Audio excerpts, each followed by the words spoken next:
Bismillahirrahmanirrahim. Assalamualaikum warahmatullahi wabarakatuh.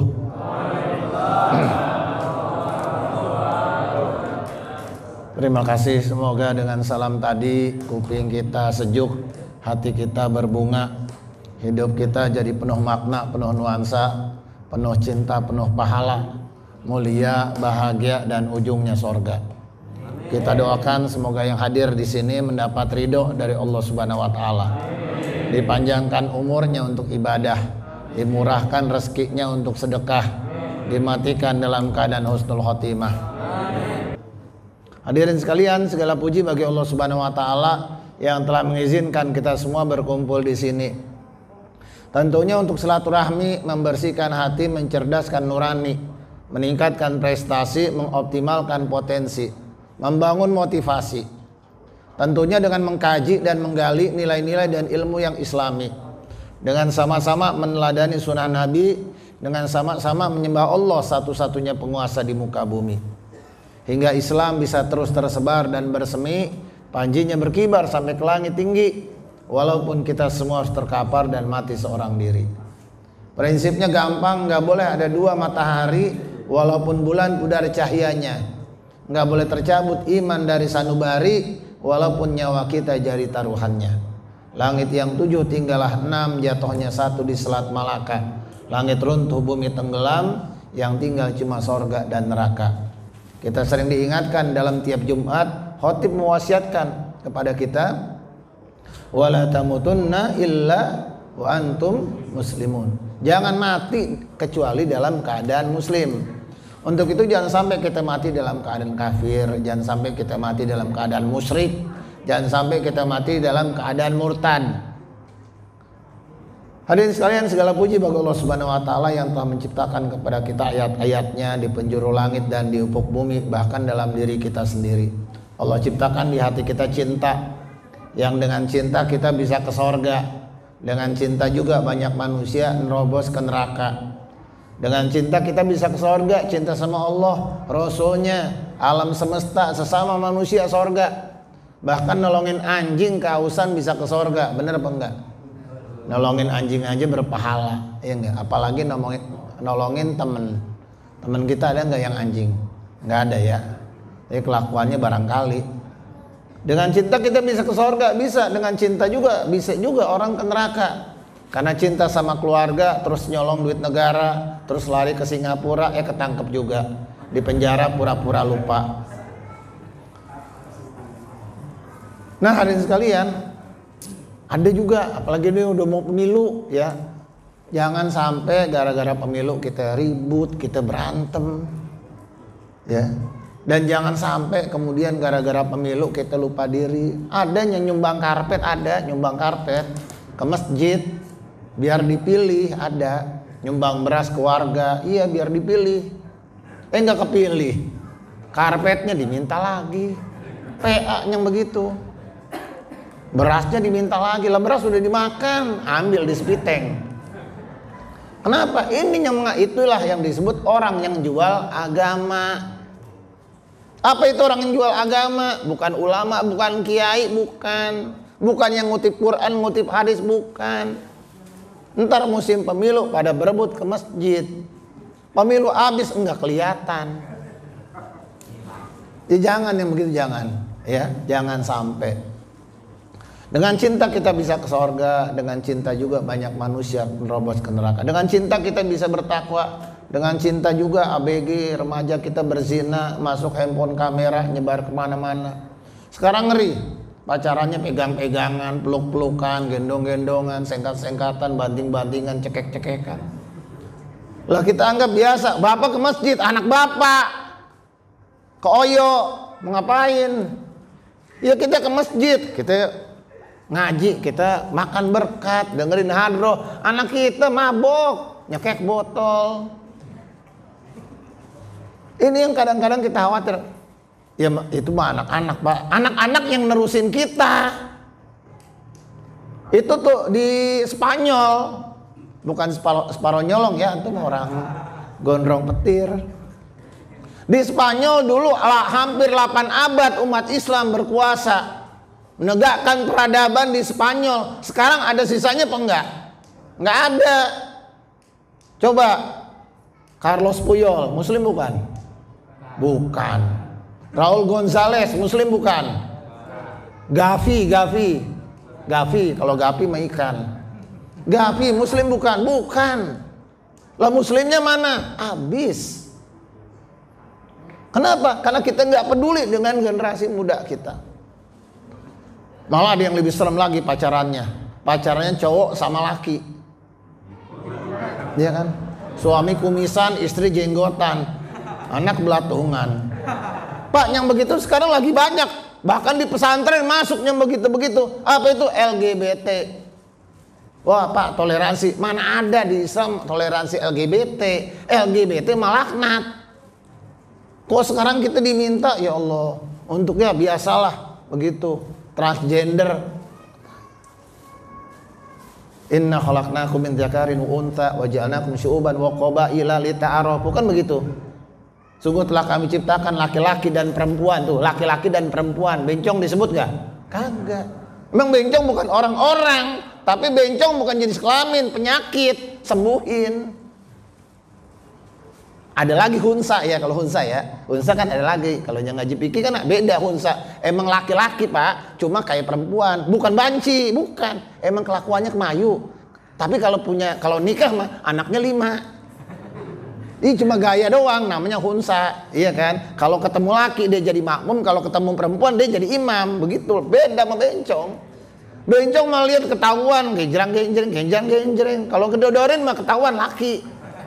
Karena nggak ada kelamin ganda, kan begitu. Ini yang kadang, apalagi di medsos, di YouTube dan lain sebagainya, mengerikan sekarang. Apa itu? Pakai kerudung, makan babi. Ayo kita makan babi, enak rasanya. Ya Allah. Kenapa yang haram-haram begitu sekarang bebas luar biasa? Ngeri kita sekarang. Dengan cinta kita bisa ngumpulin pahala. Dengan cinta juga manusia ngumpulin dosa. Hidup suka main-mainin agama. Ada sekarang orang pada ngomong gitu. Saya mah agnostik. Agnostik itu saya percaya Tuhan tapi nggak percaya agama. Tuh anak kita Pak. Ateis nggak percaya Tuhan. Dia percaya Tuhan tapi dia nggak percaya agama. Saya mah agnostik. Ya sekarang saya mau tanya, orang kalau nggak percaya agama matinya mau diapain? Lah kalau orang Islam mati dikubur, iya kan? Orang Hindu mungkin matinya dibakar. Orang gereja mungkin matinya dipakein peti, dikubur. Lah kalau nggak punya agama mati mau diapain? Kasih ayam, kelodan. Itu kan merasa lebih hebat dari agama. Anak muda kita, ya Allah. Sampai komentar ya, surga nggak ada, neraka nggak ada, surga nggak ada, neraka nggak ada, sama setan takut. Nah orang-orang Barat Pak nggak percaya Tuhan, nggak percaya surga, nggak percaya neraka, bikin film apa horor. Orang Korea banyak nggak percaya Tuhan, nggak percaya agama karena agama cuma budaya di Korea. Lihat film horornya banyak. Dalam hati kita mengakui yang gaib itu nyata. Itu makanya Isra Mi'raj sudah dahsyat. Orang nggak percaya sama yang gaib, nggak percaya dengan ilmu yang luar biasa, sekarang terbukti benar adanya. Makanya bab pertama soal Isra Mi'raj, bab akidah, yakin sama Allah. Sedunia nggak percaya nggak masalah. Sayyidina Abu Bakar Siddiq yakin sama Allah. Yakin ketika harapan tipis, optimisme habis, tenaga expired, duit minus, kantong bolong, dompet cekak, masih di Allah Subhanahu wa taala. Itu prinsipnya. Ada orang, bapak sholat, ibu ngaji, mau ngapain? Itu di Korea nggak sholat, nggak ngaji, kaya. Bapak sholat, ngaji, sujud, takbir. Di Jepang nggak pakai sujud, nggak pakai takbir, kaya. Ayo, orang anak muda ngomong begitu. Ya, saya ditanya begitu, saya cengar-cengir doang. Bagaimana tadi? Itu di Korea nggak sholat, nggak ngaji, kaya. Lu udah pernah ke Korea belum? Saya mah udah pernah 8 hari. Seminggu sih, seharinya nyasar di bandara.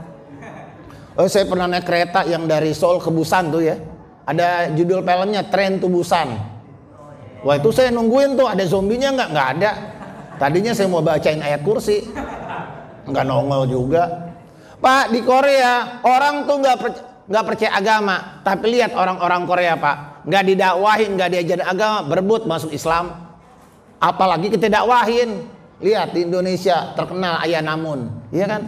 Saya ceramah waktu itu bareng Ayah Namun, cuma dia nggak datang, diganti Ayah Naon sama Ayah Wae.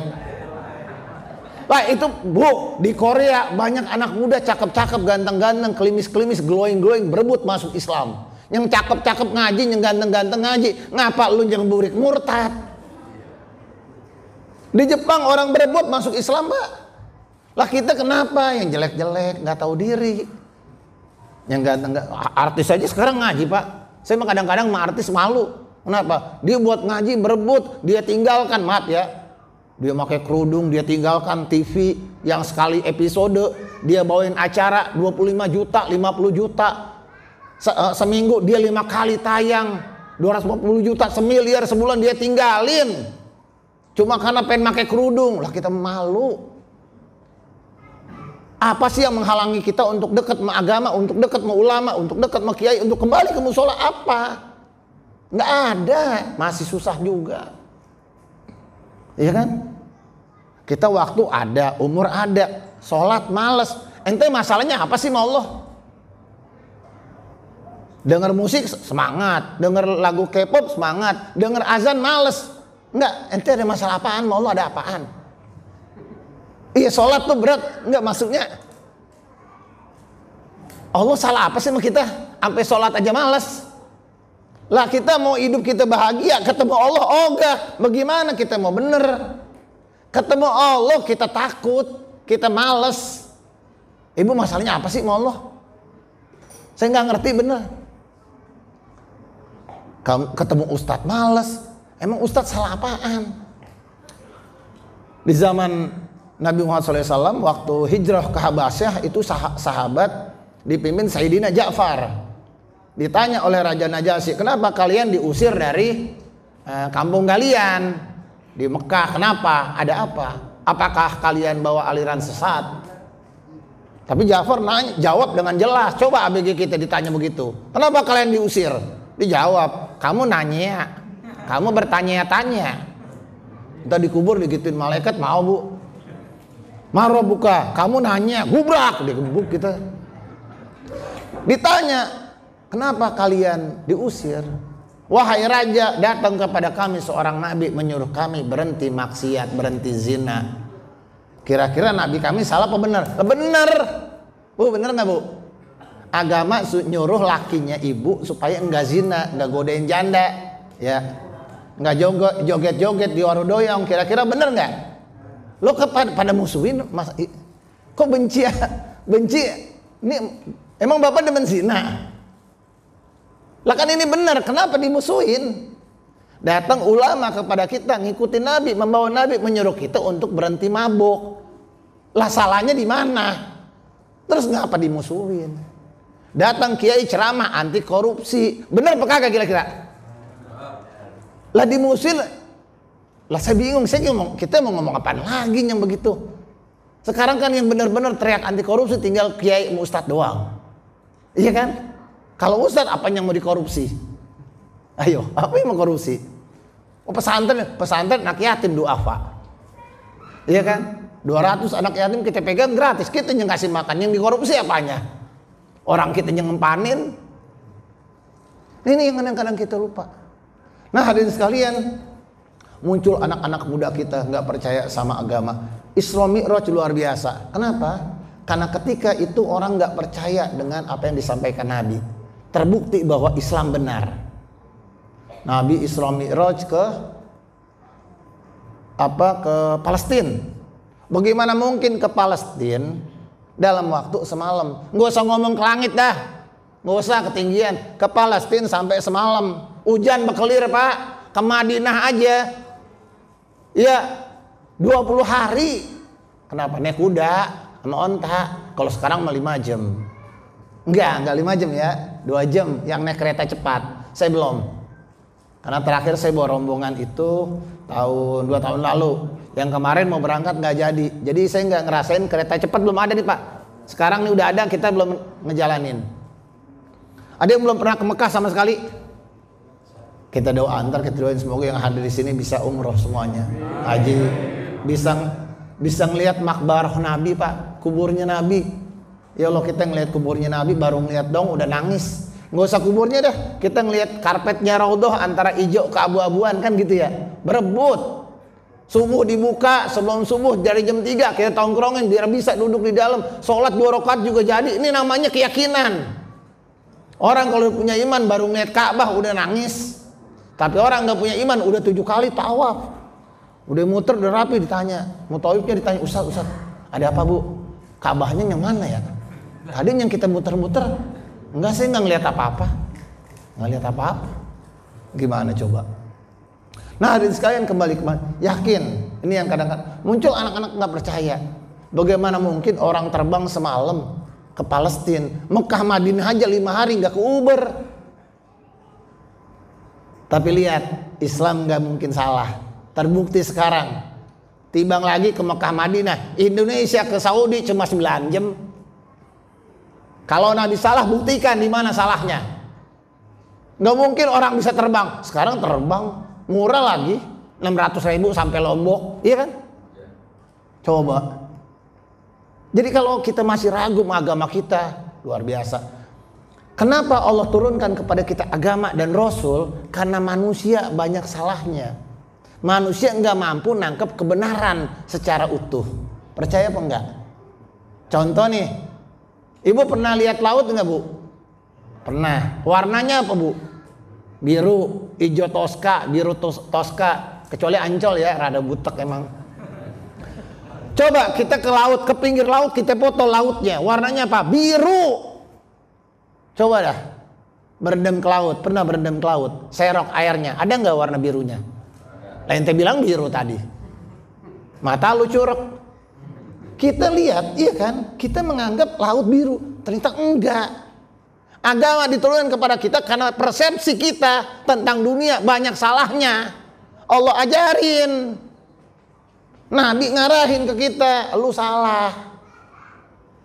Kita lihat, yang gaib itu nggak ada Pak. Dulu percaya begitu. Tuhan nggak ada, nggak kelihatan. Neraka nggak ada, surga nggak ada. Surga nggak ada, neraka nggak ada, nggak kelihatan. Wifi ada. Wifi kelihatan nggak? Kelihatan Pak, itu mah receivernya. Wifi-nya mana? Tahu-tahu bisa kita pencet. Ada nggak? Ada. Kita ngirim foto, video, kita cekrek, hilang tuh video. Kemana? Tahu-tahu nyampe ke HP orang. Lewat mana sampai ke Mekah? Pak, dulu Pak, yang bisa ngelihat foto orang dari jarak jauh dukun doang. Beneran, dia pakai baskom begitu. Anak ibu bayi-bayi aja, cuman cacingan dikit, begitu. Itu dulu. Sekarang Pak, nggak usah dulu dah. Waktu tahun 80-90 kita mau ngabarin saudara kita sakit di Lampung, pakai apaan? Hah? Pakai apaan? Telegram. Telegram Pak, kita ngetiknya singkat-singkat karena bayarnya mahal. Iya kan? SGR, PLG, MM, SKT. Segera pulang, mama sakit. Iya kan? Terus ada telepon. Belakangan ada telepon, kalau mau pakai gambar video itu mahal banget. Susah. Pas sekarang kita nelpon gambar orang Pak. Modal goceng seharian kita nelpon bisa, mukanya kelihatan. Ada alam lain yang kita nggak tahu, sehingga kemudian gambar orang bisa, ya Allah. Nah, kalau bahasa kerennya sekarang teleportasi ada Pak dalam bentuk gambar. Ente nggak percaya jin, orang nyampe kemari gambarnya. Ente nggak percaya jin, orang nyampe gambarnya kemari. Nih lagi ngusap-ngusap Ka'bah, dikasih lihat gambarnya. Tahu-tahu berubah ketangkep askar. Orang nggak boleh sekarang Pak. Lah, Islam bener. Marojal bahraini yaltaqiyan. Ketika dua laut bertemu, bainahuma barzakhun la yabghiyan. Di antara keduanya ada barzah, ada pembatas yang membuat mereka nggak bersatu. Pertanyaan pertama, kapan Nabi ke laut? Kapan Nabi ke laut? Kalau bukan Nabi pasti salah. Nah, Bapak nggak pernah ke Korea, coba sebutin di Korea ada apaan? Pasti salah. Saya ditanya, masih bisa nyebutin dikit-dikit.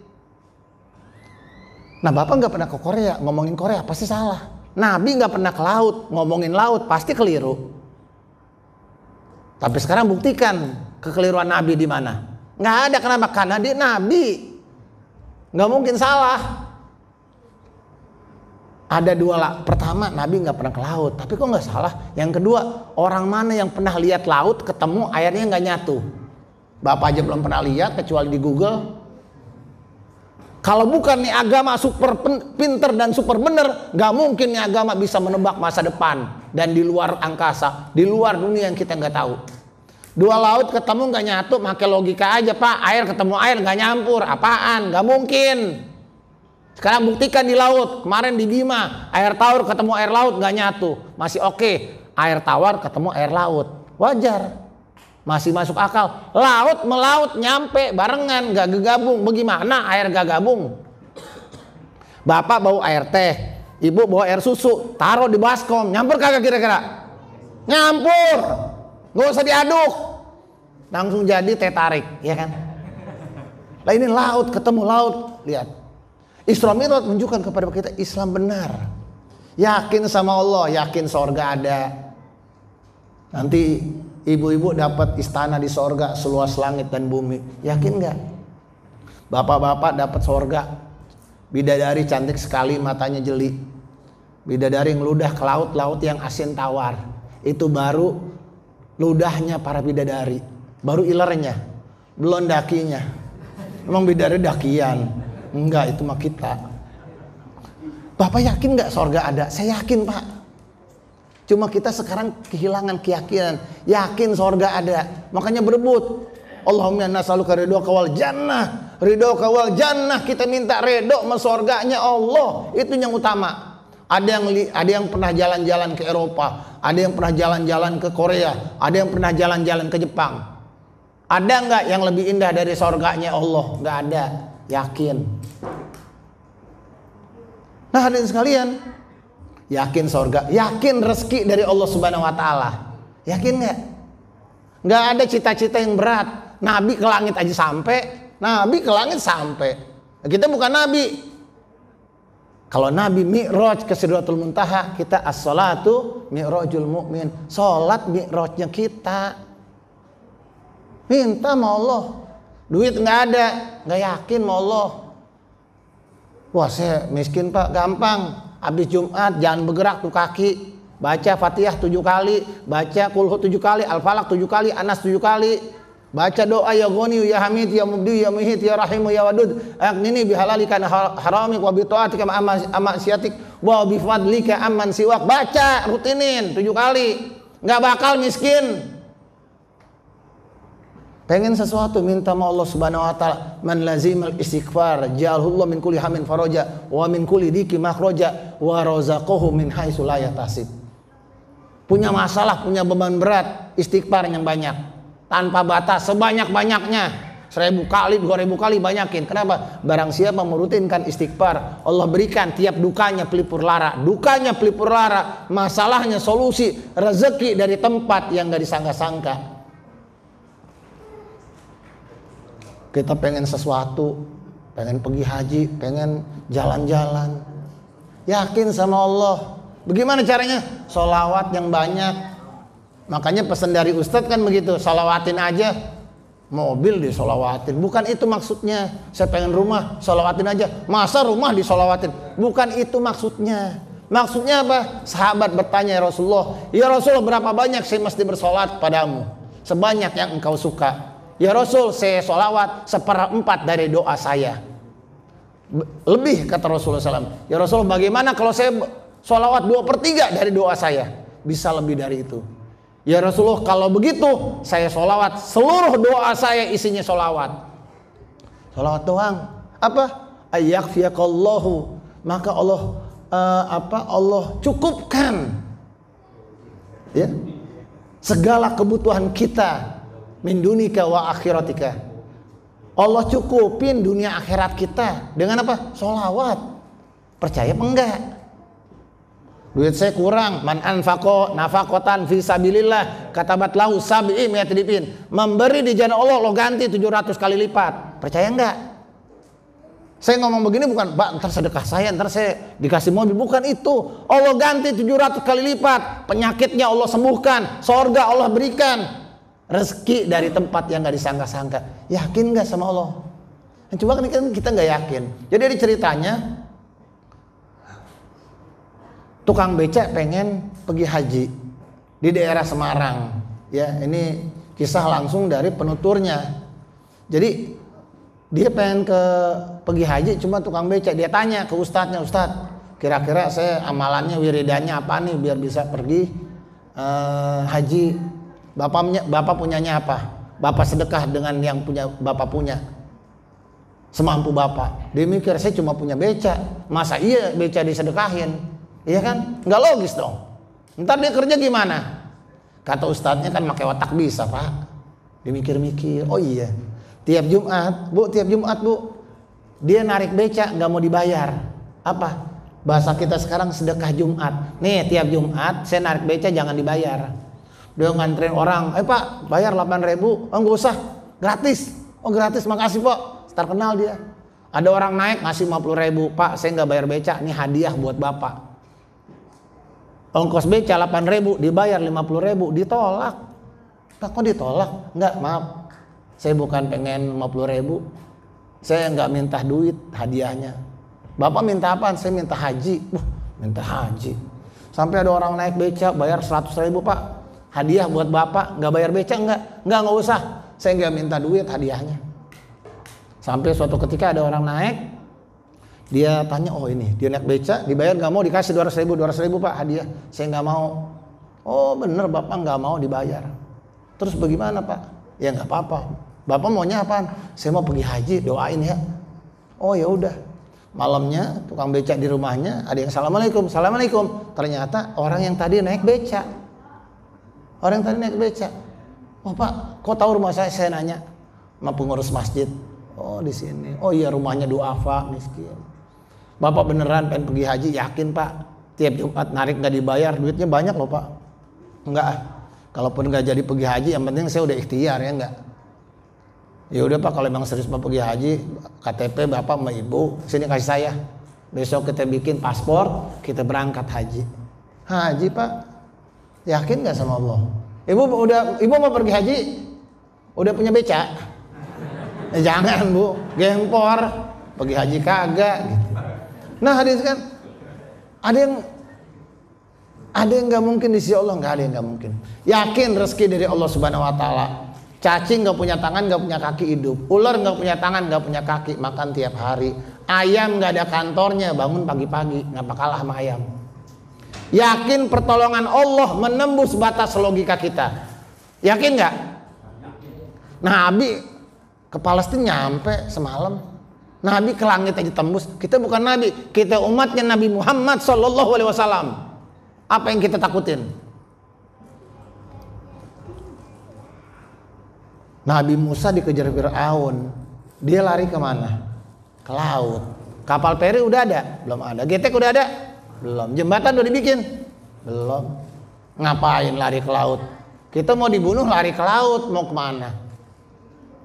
Mau main bebek-bebekan, mancing mania. Ngapain ke laut? Pakai otak. Nabi si Nabi, otak pakai. Lah, kalau udah ada perintah agama, otak ngikutin wahyu. Kalau halal halal, haram haram. Kita nggak ngerti. Fasalu ahla zikri in kuntum la ta'lamun. Nggak tahu, tanya sama ustadz. Ustadz bilang halal halal, haram haram. Udah begitu. Kalau ustadznya beda, namanya hilafiyah.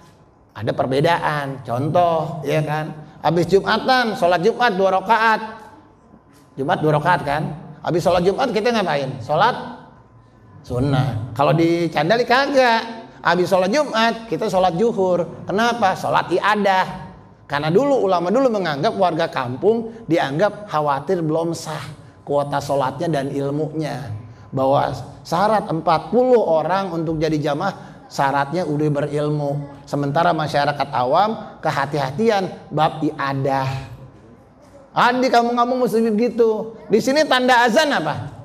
Tanda dia udah waktu masuk azan, tandanya apa? Azan. Bapak dengar di rumah? Dengar. Kok kedengeran? Hah? Kok kedengeran? Iya, ada speaker kan? Lah di Candali nggak pakai speaker Pak.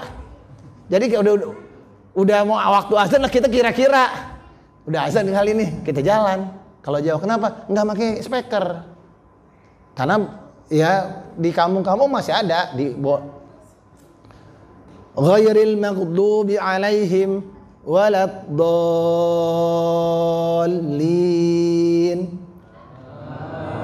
Lah di sini di Bogor kagak, Robiq Firli, amin, ya kan? Itu kekayaan agama. Kenapa Robiq Firli? Karena ketika itu malaikat mengaminkan, jadi imam Robiq Firli, makmum ngedengerin, oh, amin. Ayo Bapak mau nyalain, kiai-kiai MUI pada begitu di sono. Itu contoh, fas'alu ahla zikri, orang tuh begitu. Yakin rezeki dari Allah Subhanahu wa taala. Ketika Nabi Musa ke laut, kenapa dia ke laut? Karena dia yakin sama Allah Subhanahu wa taala. Kalau Allah bilang haram, Allah bilang halal, ikutin. Insya Allah itu paling benar. Sebab otak kita nggak sampai. Cek otak kita sampai apa enggak. Ini karena kompleks. Saya mau tanya, Bu, bahasa Inggrisnya hati apa? Heart. Yakin Pak? Heart attack artinya? Ayo yang bisa bahasa Inggris, heart attack artinya serangan apa? Jantung. Tadi heart katanya, jadi heart hati apa jantung? Manusia salahnya banyak, so tahu. Lah bener Pak, bener Pak. Heart artinya hati, Ibu ya. Tapi heart attack artinya serangan. Karena Indonesia keder soal hati. Lah Bapak ngaku orang pinter, tapi ketuker, keder. Hati di sini ada hati Pak. Bapak sakit hati di sini. Lah yang berdebar lebih kencang itu bukan hati Pak, jantung. Kok Bapak bilang hati? Lah kalau Islam jelas qalb. Ya, yang terbolak-balik. Gumpalan darah. Lah gumpalan darah dibilang hati. Hati mah di sini. Jadi di sini sakit hati. Apa sakit jantung? Oh, saya sakit hati, sakit jantung. Kalau sakit jantung saya mati dong. Nah, manusia salahnya banyak, cuman so tahu. Nah, kalau saya Ustadz kayak pinter, lah saya mah bodoh dan fakir, doib saya di sisi Allah Subhanahu wa taala. Makanya ketika kita melakukan nanya sama Allah, nanya sama agama, nanya sama nabi. Nabi nggak ada pewarisnya. Al ulama warasatul anbiya. Ulama pewaris nabi. Nabi Musa, ya Allah bagaimana? Depannya laut dipukul suruh pakai tongkat. Orang lihatin, ya Allah, nabi si nabi, gila kali ya, laut dipukul tongkat, nggak ada otaknya, laut dipukul belah. Saya ngisi di sekolahan Pak, ada kali satu sekolah, satu lapangan, kesurupan, nggak ada yang bisa sembuhin. Ayo pakai ilmu pengetahuan, siram pakai air kagak sembuh Pak. Cuma kita azanin tepok-tepok, keluar, bacain ayat kursi, keluar. Ada perempuan teriak-teriak, kayak orang gila, ya kan? Wah ini kesurupan. Saya pencet jarinya. Saya pencet begini sadar. Orang pura-pura. Dia pura-pura, dibilang kesurupan. Lah saya pencet jarinya. Kan kalau direfleksi pencet jari nangis Pak. Dipencet, aduh. Bukan kesurupan, ternyata dia ketahuan orang tuanya udah hamil di luar nikah. Agama nggak bisa dibohongin Pak. Satu ketika di kampung itu ada anak perempuan sakit koreng di sini, nggak sembuh, dibawa ke dokter nggak sembuh lagi. Wah bingung penyakitnya apa? Kita datang, kita bacain, kita doain, ya Allah ngeri nih. Kita bacain, ternyata Pak sebabnya cuma satu, dia disantet gara-gara nolak cowok. Nggak ketemu obatnya, nggak ketemu. Mau gimana sih? Nah hadirin sekalian, yakin pertolongan Allah menembus batas logika kita. Yang pertama babnya bab akidah. Yang kedua Isra Mi'raj babnya kita udah sama-sama tahu, babnya bab ibadah. Yang diperintahkan kepada kita apa? Salat. Karena bainal mu'min wal kufur tarku shalah. Bedanya kita sama orang kafir cuma di salat Pak. Awalu ma yuhasabu bil arfi yaumil qiyamah as-shalah. Yang pertama dinilai di sisi Allah Subhanahu wa taala hari kiamat salat. Mantaraka sholat muta'ammidan faqad kafaro. Bagaimana sih? Tiap Jumat kita dikasih tahu mengkhotib, barang siapa meninggalkan sholat dengan sengaja, dia menganggap sholat gak wajib, kafir. Kalau orang gak sholat Pak, bukan karena sengaja, emang orangnya males, Jatohnya Asia emang pendosa, tapi emang nggak kafir. Kita punya adik kagak sholat, ya males dah. Dosa lu, iya gue tahu. Dia tahu tuh dosa, jatuhnya pendosa. Tapi kalau sengaja dan dia nggak yakin dengan kewajiban sholat, jatuhnya kafir. Sholat tuh di kita ya Allah. Zaman Rasul orang sholat nangis bu, orang sholat nangis. Kita pernah sholat nangis? Pernah pas taraweh karena imamnya kelamaan. Ya. Ada Pak, sholat itu kan pintu kebahagiaan. Makanya disebut wasta'inu bis sabri wassalah. Jadikan sabar dan sholat penolong. Karena pintu kebahagiaan di sholat. Pintu kesuksesan di mana? Sholat. Coba kalau kita mau azan, dengerin azan. Syaratnya hayya alal falah apa? Hayya alal falah.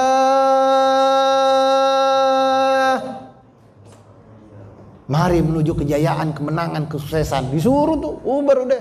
Syaratnya apa Pak? Syaratnya bukan syahadat langsung begitu, enggak. Syaratnya hayya 'alas shalah. Hayya 'alas shalah. Enggak bisa sukses kecuali kita sholat. Makanya ketika orang enggak sholat kaya tapi enggak bahagia. Ada enggak orang kaya enggak bahagia? Firaun kaya matinya kelelep. Korun kaya matinya longsor. Raja Namrud kaya matinya keselak nyamuk 400 tahun sekaratul maut. Itu mau orang dulu Pak. Lah orang sekarang Michael Jackson terkenal kaya, uangnya banyak, matinya kecanduan obat. Elvis terkenal kaya, duitnya banyak, matinya kecanduan obat terlarang. Elvis. Kalau ibu-ibu nonton drakor bu, namanya Boys Before Flower.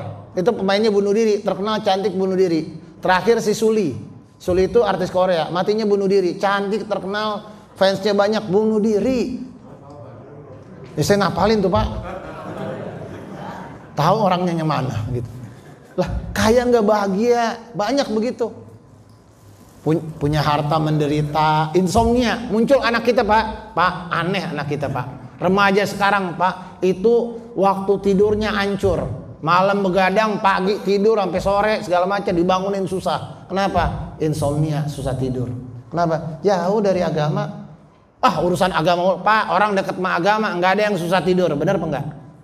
Coba Bapak datang Jumatan, baru duduk udah pules.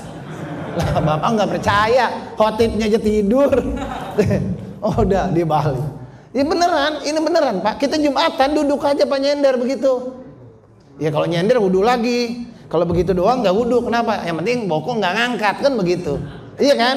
Selama nggak ngangkat udah begitu aja. Pak bokongnya nggak ngangkat Pak, tapi badannya ngejeledak bagaimana?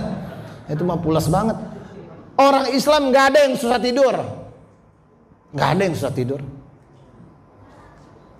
Tidur mulu banyak. Nah orang kita lagi Jumatan, udah qomat masih, iya kan? Udah qomat masih tidur. Sampai kita tepak-tepak, udah qomat. Kok nggak ada khotbahnya? Udah. Iya kan? Nggak ada. Coba Bapak Ramadan dah. Iya kan? Siang-siang dah udah, apalagi yang ngantor.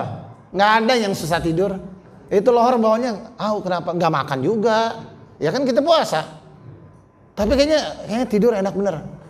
Makanya ada kaya nggak bahagia, punya harta menderita, susah tidur, insomnia. Orang yang dekat sama agama nggak ada yang susah tidur. Sekarang umat Islam jauh dari agama. Orang tua lebih bangga anaknya jago nyanyi, jago nari, jago baca puisi. Yang penting anak saya bisa ikut Mama Mia, Mama Loren, Papa Tibob gitu. Goyang ngebor, ngecor, macul, nembok. Yang penting mak masuk bisa ikut pargo ibu. Emang nggak boleh Pak Ustadz, saya mah bukan ngelarang. Cuma kalau kita meninggal dunia mau dinyanyiin, ngajiin. Lah anak kita jagonya nyanyi, yang ngajiin siapa Pak? Ntar anak saya dong doain lah, anak bapak nggak doa sih. Yang mau doain siapa? Ustadz lah, Ustadz doa pas tahlilan doang Pak. Emang kita pulang tahlilan inget nama bapak? Kagak. Enggak, kita nggak inget. Ya, khususon tuh udah nggak inget lagi, khususon. Udah siapa lagi yang tadi? Udah nggak inget. Saya pulang ke rumah, yang saya doain bapak saya, emak saya. Emaknya bapak saya nggak tahu dah. Terus yang doain kita ntar siapa? Yang ngajiin kita siapa? Lah Kita lebih bangga anak kita jago nyanyi. Mau bu meninggal dunia, ibu dikubur nyanyi, anaknya goyang pargoy, mau bu dipargoyin. Lah bukan nggak boleh, ajarin anak kita ngaji, dekat sama agama. Bukan nggak boleh nyanyi segala macam. Agama. Ulang tahun, ini anak kita ulang tahun, umur nambah, doa kagak, ngaji kagak, sedekah kagak, niup lilin. Niup lilin aja dimasalin. Pak, anak kita sebelum niup lilin biasanya doa, make a wish. Lilin ditiup dengan harapan doa terkabul. Lah saya mau tanya, umat Islam kapan doa make lilin? Ngapain? Ya doa minta sama Allah. Lagian kapan lilin ngabulin doa? Petroma kedean. Kurang gede kompor gas nyalain, kurang nyala rumahnya bakar. Ya anak makin lama tuh luar biasa. Kenapa? Ini ajarin ke keluarga kita, sholatnya dijaga. Kaya nggak bahagia punya harta, rumah dingin ber AC, panas kayak neraka. Sekarang begitu. Istrinya cantik jelita tapi serasa Dracula. Suami ganteng, istri cantik cerai. Suami keren, istri manis tetap cerai. Suami imut, istri cute, lagi-lagi cerai. Ibu-ibu sekali ke salon 20 juta ya bu, buat Faisal bu. Ibu ini gitu. Ibu nggak tahu sih itu bu gitu bu. Masker bangkuang, kedongdong, rambutan, pecel lele. Ini lagi musim K-pop pak. Ibu-ibu pengen glowing pak. Dia pakai pemutih wajah sampai wajahnya putih, lehernya hitam. Memang pakai leher bu, sampai pemutih leher situ. Yang kedua, sholat dijaga. Sholat. Makanya hidup kita sebetulnya cuma nunggu waktu sholat. Hidup kan cuma nunggu waktu sholat. Zuhur masih lama kita kerja, iya kan? Oh udah lohor nih kita sholat. Habis sholat nunggu asar kita kerja lagi. Tapi kalau udah tua nggak begitu. Bapaknya teman saya itu meninggal dunia.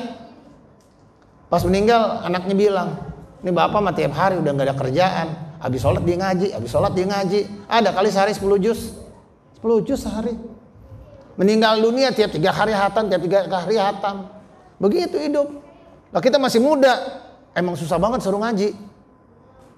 Akhirnya apa? Ya udah, sambil sholat kita kerja, sambil sholat kita ngobek, sambil sholat kita silaturahmi. Udah waktunya azan, buru-buru kita ke masjid lagi. Kan hidup cuman begitu. Yang utama di sholat, yang lain nyari duit kita nge-grab. Udah azan mampir lagi ke masjid. Wah tanggung nih nyari duit. Kita nyari duit dari pagi ketemu pagi, miskin mah miskin pak. Lah kalau seandainya, mohon maaf ya, kalau seandainya orang-orang kerja nggak mikirin sholat itu kaya pak, itu di India orang kaya semua pak. Nanti kan nggak sholat, yang non muslim ya Hindu nggak sholat ya, ya miskin aja. Kalau seandainya orang nggak sholat kerja terus menerus pak, itu bisa kaya. Itu udah jelas pak, teman kita non muslim kaya semua. Yang kere banyak teman saya, nggak ada urusannya. Nah hadirin sekalian, betapa banyak diantara kita menjual agamanya demi dunia. Makanya kata Nabi Muhammad SAW begitu, akan datang masa-masa yang awalnya lupa sih. Yusbihu rajulun mu'minan wa yumsi kafiran, aw yumsi rajulun mu'minan wa yusbihu kafiran. Ya. Sore orang itu beriman, pagi kafir. Pagi dia beriman, sorenya kafir. Kenapa? Ya bi'adinahu bi'aradi minad dunya. Dia jual agamanya buat dunia. Makanya ciri orang munafik itu wa idza qamu ila shalah qamu kusala. Dan dia kalau diri sholat, dirinya berat, males, ogah-ogahan. Beda sama orang yang nggak ngerti sholat ya, beda ya. Ada orang yang nggak ngerti sholat, emang sholatnya kayak orang males, emang nggak ngerti. Yang rukunya kayak cabung cebok tahu. Baru ruku belum nyampe udah diangkat lagi. Itu bukan terawih ya, kalau terawih ada juga, ada terawih balapan ada. Nah hadirin sekalian, maka yang kedua Islam itu negasin kepada kita sholat. Makanya ngukur keimanan kita pak, bukan keimanan orang. Orang mah biar dia dah. Kita ngukur iman kita bener apa enggak gampang. Lihat sholat kita gimana. Yang kedua, yang namanya sholat, salah satu rukun sholat apa? Yang dibaca apa salah satunya? Iya kita Tanya, ngajinya bagaimana? Dua, ngukur iman kita yang paling gampang. Pertama sholat, yang kedua Quran. Kemarin di wawancara tuh anak-anak di YouTube, Pak, ditanya Quran, nggak ngerti. Bisa baca Anas? Nggak bisa. Anak SMA. Anas nggak bisa. Rukun Islam dia nggak tahu. Rukun iman keder, anak muda, Muslim. Bagaimana coba kita? Nah, kalau kita aja nih kalau nanya baca Quran, tertanya sama qori dah. Kita aja masih belang mentong. Kurang deket. Makanya ada orang S3, PhD, honoris causa. Hebat, tapi belum hebat kalau belum cek baca Qurannya bisa apa enggak. Iqro aja gagal, Pak. Udah profesor, Iqro nggak bisa, terus merasa hebat. Lah ini agama, Pak, Bu. Kita nggak punya titel meninggal dunia, ya. Selama kita punya iman, sorga insya Allah. Kita beriman, nggak punya duit mati, sorga insya Allah. Nggak punya mobil, punya iman, sorga. Nggak punya rumah, sorga. Nggak punya bini, sorga. Punya iman.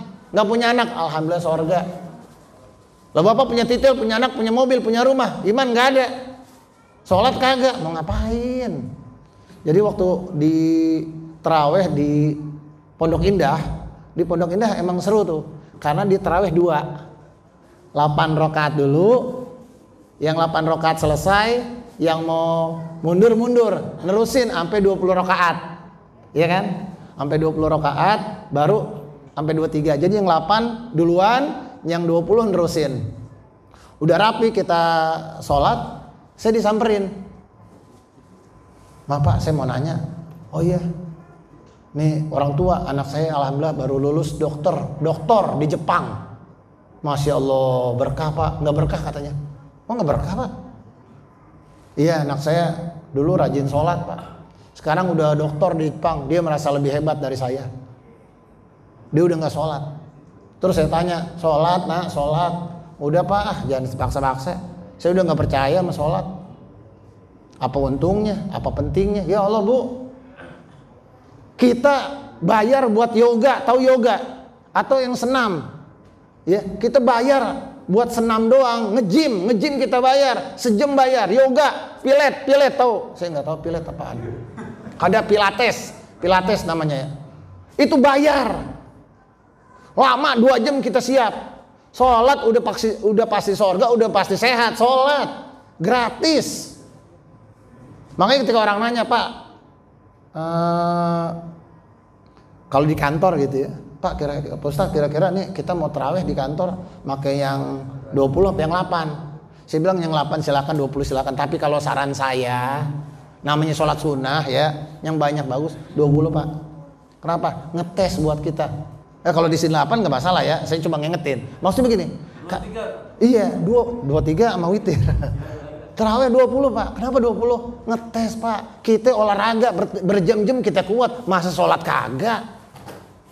Entar Pak, kita umroh, kita haji Pak, di Nabawi Pak, di Masjidil Haram Pak, nggak ada tarawih 8 Pak, 20. Rugi kalau kita nggak biasa. Kenapa? Teman-teman 8 mundur, nggak kuat. Bukan nggak mau, nggak kuat. Lah kita udah biasa, gas, ya enggak. Sampai tim 40 jadi ibarat kata 40 kita ladenin di Mekah, mau ngapain lagi? Iya kan? Sholat banget. Orang nanya, Pak kita lagi di jalan nih, lagi acara tablik akbar keluar, kan teman-teman kita ada yang macam-macam begitu. Ya tarawih, ya saya 20 ya. Kalau yang mau 8 saya mau 20. Kan 20, ya olahraga aja kita udah nih kan, olahraga Pak, push up kita udah tibang sholat, enak bener, udah olahraga ibarat kata, udahnya sehat dapat pahala sorga lagi. Ini pernah suatu ketika saya tarawih, ada yang 8 sampai 20, yang 8 pulang, ya pas 8 itu kita ceramah tarawih dulu, saya panggil, tolong yang pulang balik lagi. Kalaupun kita pengen sholatnya 8 rakaat nggak apa-apa bagus, tapi rugi orang terus sholat bapak pulang pahala dia banyak. Lah bapak nggak sholat boleh ngaji di sini di belakang, sampai dia rapi. Rugi. Makanya kalau ada orang sholat walaupun kita di jalan ya, Di jalan tuh kadang-kadang pilihan kita. Yang penting kalau sholat wajib hormatil waktu. Maksudnya kita menghormatin waktu. Saya ikut tarawih. Kalau udah nggak kuber saya ambil 2 dulu. Yang penting udah dapat jamaah dulu di situ. Nanti udah nyampe rumah saya terusin sampai selesai.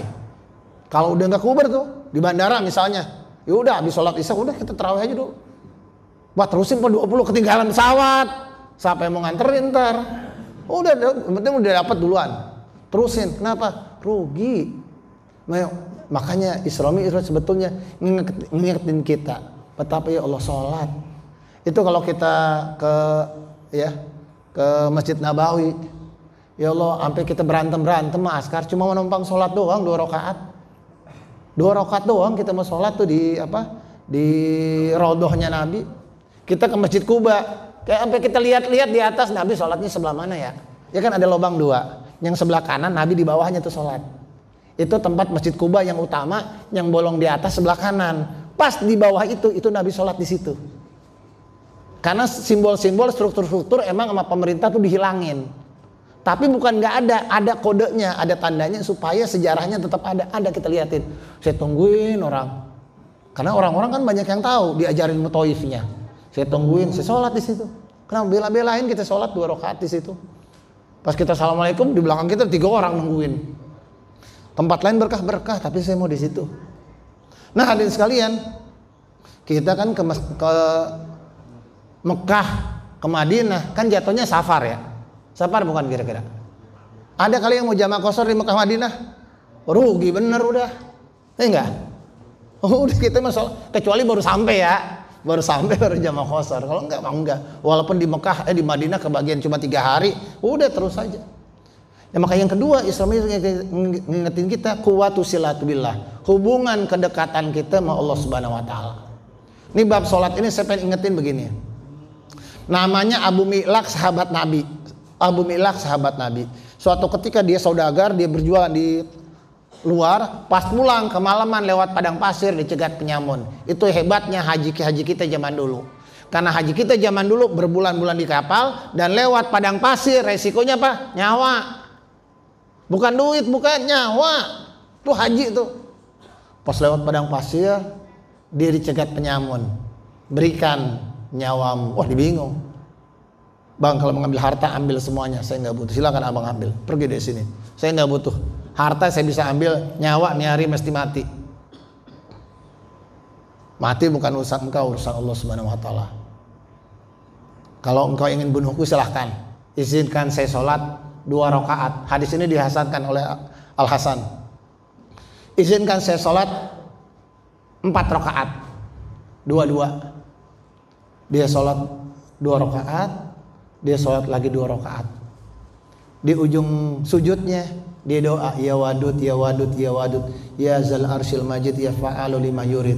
As'aluka bizika lazi la yuram, wa bimulkika lazi la yudom, wa binurika lazi malar kana arsyuk, ya mugis agisni. Ya mugis agisni, ya mugis agisni. Diulang lagi tuh doa sampai 3 kali. Baru dia selesai sujud, dia tahiyat akhir, assalamualaikum. Dia lihat penunggang kuda bawa tombak. Dia meleng sedikit, tombak melesat, penyamun mati. Kaget dia, siapa engkau? Demi ayahku, demi ibuku, siapa engkau? Saya malaikat dari langit yang keempat. Doamu yang pertama menguncang langit. Doamu yang kedua membuat heboh sisi langit. Doamu yang ketiga membuat aku meminta untuk diutus kemari. Akhirnya apa? Allah mengizinkan aku untuk turun membantu engkau. Ketika sholat, punya masalah sholat aja 2 rakaat. Doa minta sama Allah. Nggak perlu khodam, malaikat turun bantuin kita. Malaikat. Waktu di Papua, saya masuk ke Wamena Pak, waktu kasus. Ini kasus beneran, karena emang OPM ya, itu bunuh-bunuhin. Non muslim dibunuh-bunuhin. Saya datang, bukannya perang, bawa sembako. Bagian dapur umum, tempatnya di TNI. Itu TNI diduga di atas, itu udah bingung. Mau nyerang balik kan nggak bisa. Kenapa? Internasional ntar salah lagi. Harus diem-diem. WA Pak, itu WA. Ustadz bagaimana? Sholat 2 rakaat, sholat 4 rakaat, doa minta sama Allah Subhanahu wa taala. Tenang hati kita. Kalau mati, sorga. Anteng Pak, anteng. Lah saya kalau mikir sekarang takut ya Allah. Kemarin kalau saya kepanah mati juga kali ya. Tapi waktu kejadian nggak ada rasa takut, nggak ada. Kenapa? Sholat aja udah. Minta ampun sama Allah Subhanahu Wa Taala, bawa makanan kemana-mana. Sampai ke kandang OPM saya lewatin. Sampai ditanya sama apa batalion berapa waktu 301 atau 501 saya lupa. Pak Ustadz, jalan sama siapa? Sama relawan. Nggak ada yang ngawal, nggak ada. Bawa senjata, nggak ada. Pasti kita mah nggak bawa senjata. Wah, lain kali bawa senjata ya. Itu suruh bawa senjata apaan? Ya bawa HP katanya, golok HP ke segala macam. Ya, biar kata bawa golok dipanah mati pak. Udah kita jalan. Kenapa nggak takut? Bukan hebat. Sekarang saya baru mikir. Iya ya, kalau kepanah sakit ya. Kalau dikulitin pak, takut pak. Bukan nggak takut. Tapi waktu habis sholat nggak ada takut. Ayo dah mati dah. Yang kedua sholat. Itu sahabat itu kalau udah sholat sampai sahabat itu habis perang tangannya kena panah. Itu kalau ditarik sakit. Dipotong sakit. Dia ngakuin apa? Sholat. Saya sholat dulu. Lagi sholat dipotong tangannya. Dipotong lagi sholat. Ada yang lagi sholat, Allahu Akbar, dipanah, dicabut. Dia sholat lagi, dipanah, 3 kali dipanah. Dia mikir, kalau saya dipanah meninggal, siapa yang ngasih tahu Rasul? Segera sholat, Assalamualaikum, ya Rasul, kita diserang. Engkau tahu dari mana? Tuh panah 3. Wah iya. Kok nggak berhenti? Lagi sholat. Sholat pak dipanah. Lah kita nyamuk atuh udah, astagfirullahaladzim. Lagi terawih udah nginjek-injek kaki. Dia lagi sholat dipanah, ya Allah. Makanya kan waktu di Palu kan ada video di masjid-masjid tuh yang gempa, yang tsunami. Itu orang lagi sholat pak, nggak berhenti, sholat terus. Yang inget di masjid pinggir pantai punyanya Habib gitu ya. Lagi azan, Allahu Akbar, tsunami, kabur semua. Dia nanggung lagi azan, dia terusin pak. Kalau ini memang gak usah dibuktiin ya, bapak kesono saya anterin. Semuanya tahu tuh masjid ya. Lagi azan, Allahu Akbar, Allah, tsunami, lari semuanya. Allahu Akbar, Allah. Dia terus, cuma mikir juga dia ya. Ya gimana, terusin aja. Ya udah, azan terakhir pak. Indah, dia mau nangis. Hayya 'alas shalah.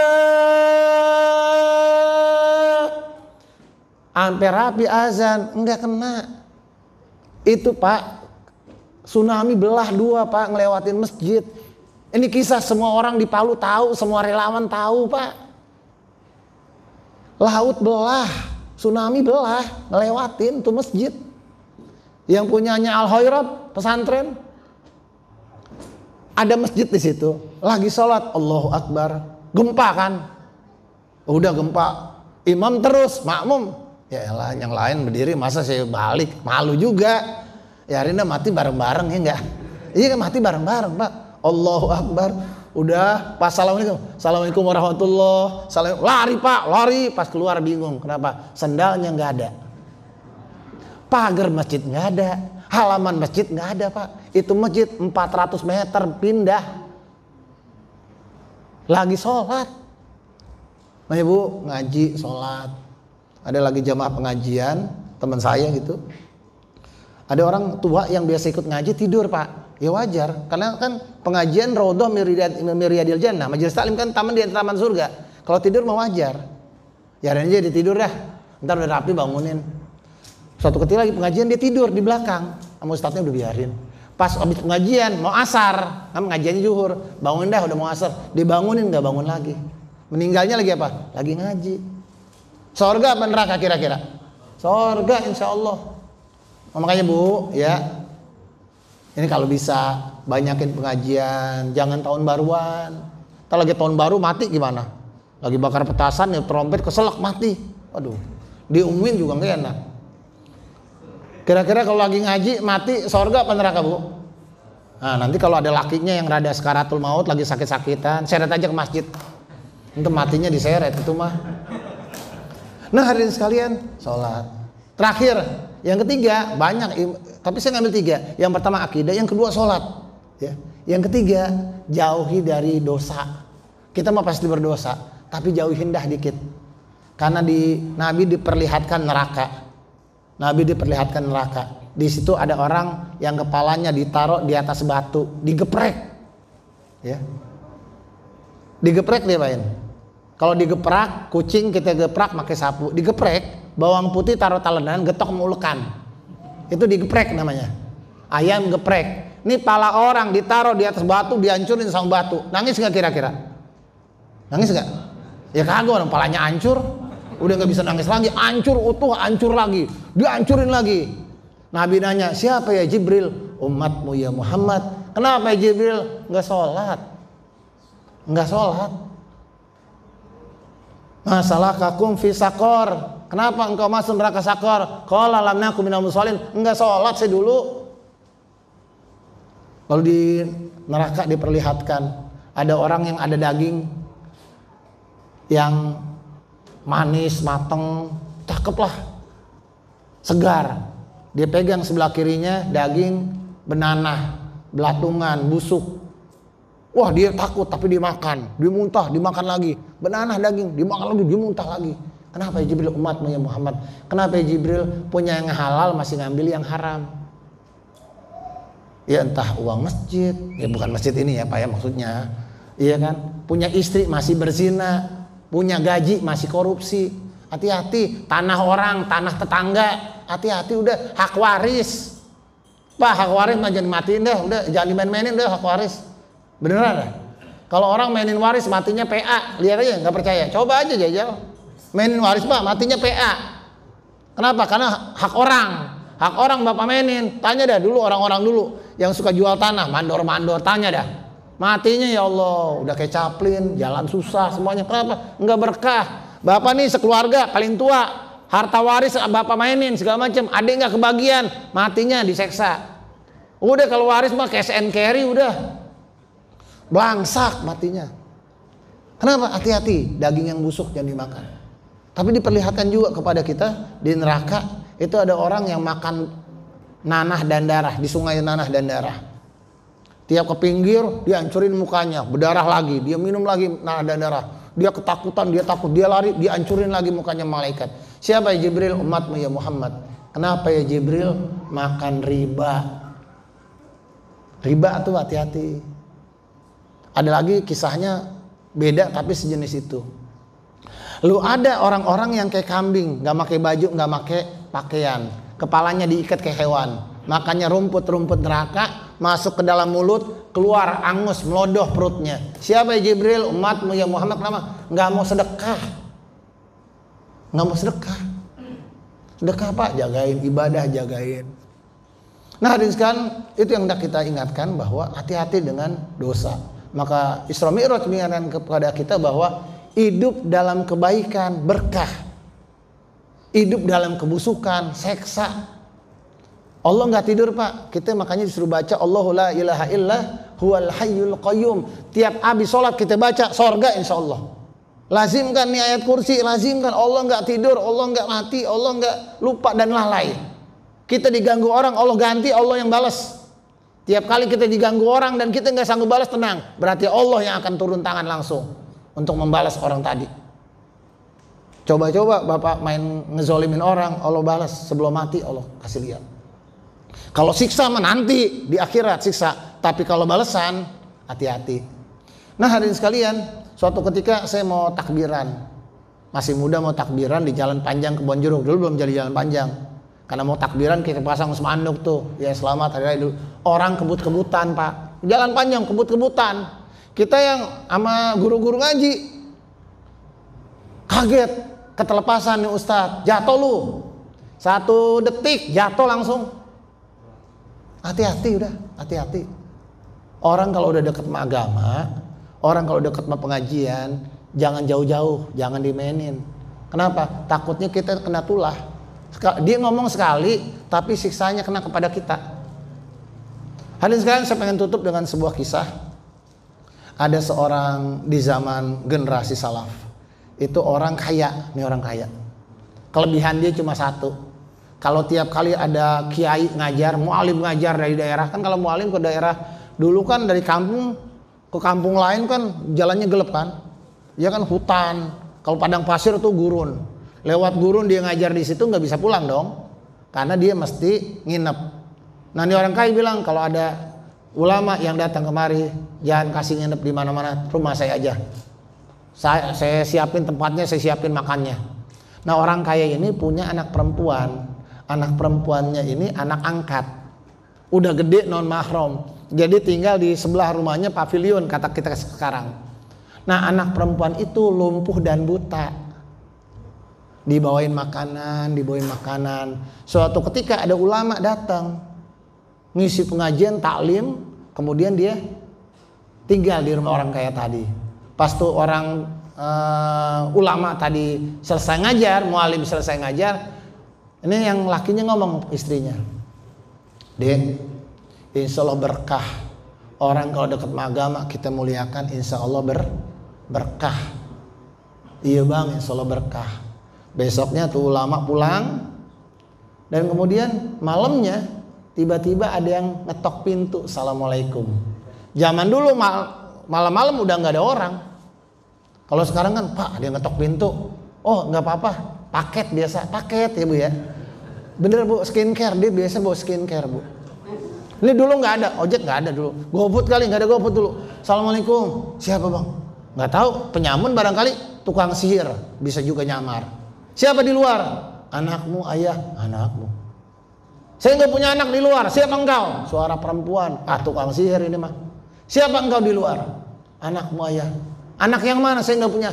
"Aku anakmu yang di sebelah Ayah. Aku ingin ketemu Ayah." Malam-malam.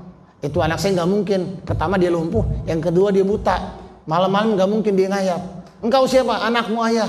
Penasaran, "Ayah, aku anakmu." "Iya sih, suaranya sih iya." Buka, dibuka, anaknya udah butanya sembuh, kakinya nggak lumpuh lagi. Dia tanya, "Wahai anakku, kenapa engkau begini?" Apa kata anaknya? "Ayah, malam itu saya dengar, sungguh ini ulama Allah muliakan, orang ahli ibadah Allah muliakan. Engkau bilang kita berkah karena dekat dengan para ulama. Malam itu saya doa, ya Allah, kalau emang dia berkah, ya Allah sembuhin saya." Ini doa luar biasa ya. Ngeri kita tuh dengar doa. Ya Allah, kalau emang ulama tuh, kiai-kiai itu berkah, sembuhin saya. Besoknya sembuh Ayah. Besoknya sembuh. Masalah terbesar kita diantaranya, kita nggak mau dekat dengan para alim ulama. Padahal ada syafaat yang nggak tembus. Kalau ke Allah kita nggak dapat tembus syafaat. Ke Nabi nggak dapat syafaat. Ada syafaat siapa? Syafaat orang-orang soleh. Nah, Isra Mi'raj harusnya membuat kita ngedekat kepada orang-orang soleh. Kenapa ke orang soleh? Karena Nabi udah nggak ada. Makanya yang kita dekati adalah para pewarisnya. Itu yang saya sampaikan. Mohon maaf atas tutur yang tidak teratur dan kata yang terbata-bata. Kalau syukur matahari, sabar bulannya. Kalau iman di sanubari, surga balasannya. Kalau hidup itu perahu, mati dermaganya. Kalau Allah yang kita tuju, insya Allah kita bahagia. Wallahul muwaffiq ila aqwamit thoriq wal hadi ila sawa'is sabil. Assalamualaikum warahmatullahi wabarakatuh.